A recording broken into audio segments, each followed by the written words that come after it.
श्रीहरि विष्णु का भक्त और देवादिदेव महादेव का अनुचर हूं। इन तीनों महाशक्तियों की आज्ञा का पालन करना यही नारद के जीवन का उद्देश्य है। मैं कुछ नहीं हूं। देव ऋषि नारद, सत्य में आप प्रणाम के योग्य हैं।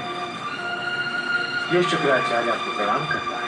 नहीं नहीं दैत्य गुरु शुक्राचार्य, यदि आपको प्रणाम ही करना है तो भगवान भोलेनाथ को करें। वे आपका कल्याण अवश्य करेंगे। नारायण नारायण।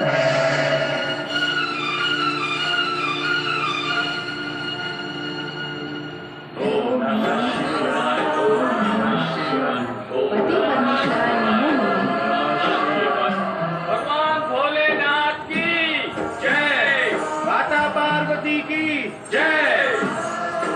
देवादिदेव, आपने बागंबर छोड़कर आज ये गजजन धारण कर लिया है। देवी, गजासुर हमारा परम भक्त, उसके भक्ति के प्रतीक स्वरूप हमें कभी कभी इसे पहनने की इच्छा होती और अपने भक्तों की प्रेम पूर्वक अर्पित की हुई वस्तु हमें सदैव हमारे कर्तव्य का स्मरण करवाती है। आपका कर्तव्य भोलेनाथ? हाँ देवी, भक्तों के कल्याण का कर्तव्य और भक्त गजासुर के गच्चन का स्पर्श पाते ही हम सदैव अपने प्रिय पुत्र गणेश की समीपता अनुभव करते हैं। ओम नमो भगवते सांब सदाशिवाय। जय श्री गणेश। प्रणाम पिताश्री, प्रणाम माताश्री।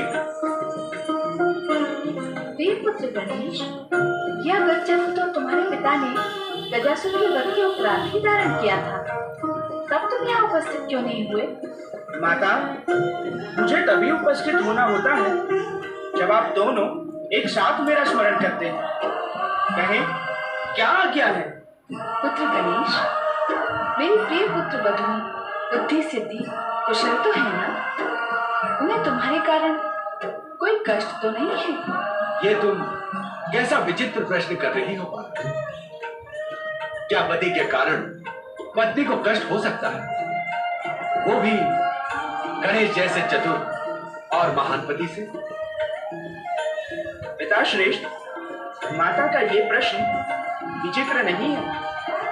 मैं अपने भक्तों को उनकी भक्ति के प्रतिफल देने के उद्देश्य से प्रायः गणेश लोक से अदृश्य हो जाता हूँ। अब ऐसी स्थिति में उन दोनों की व्याकुलता स्वाभाविक है। एक बार उन्होंने माता पार्वती से अपनी इसी व्याकुलता का उल्लेख किया था। संभवतः इसीलिए माता पार्वती ने मुझसे ये प्रश्न किया। दायित्व और पद को प्राप्त करना बहुत सरल है गजानन, किंतु निर्वाह बहुत कठिन। इन दोनों के मध्य संतुलन बैठा पाने वाला व्यक्ति ही पूजनीय होगा।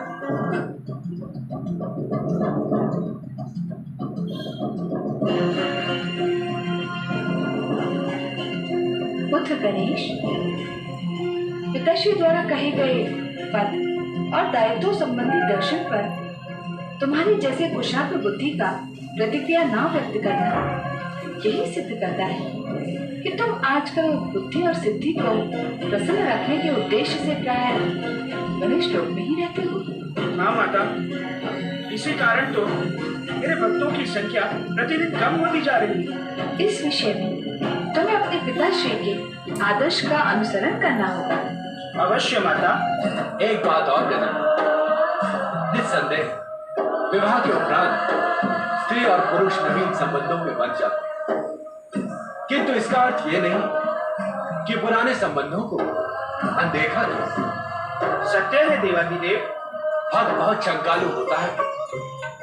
अपने एक ही बुलावे पर ईश्वर का साक्षात करने का इच्छुक होता और न आने पर अनेक शंकाओं से घिर जाता। अपने भक्तों को शंका और चिंताओं से मुक्त करो। चिंता चिता समान होती। ये भी सत्य है देवादिदेव। तुम प्रथम पूज्य हो गणेश, इसी कारण तुम्हारा दायित्व हर एक से अधिक है। पिताश्री, आपका मार्गदर्शन पाकर ही ये गणेश गणपति हुआ है। भविष्य में मैं आपके बताए हुए मार्ग पर चलकर ही हरेक के मध्य मधुर संबंध स्थापित करूंगा। तुम अपने हर अनुष्ठान में सफल होगे। रक्षा करे, रक्षा करे, रक्षा करे भोलेनाथ, रक्षा करे। दैत्य गुरु शुक्राचार्य, आप तो एक दृढ़ निश्चयी साधक हैं।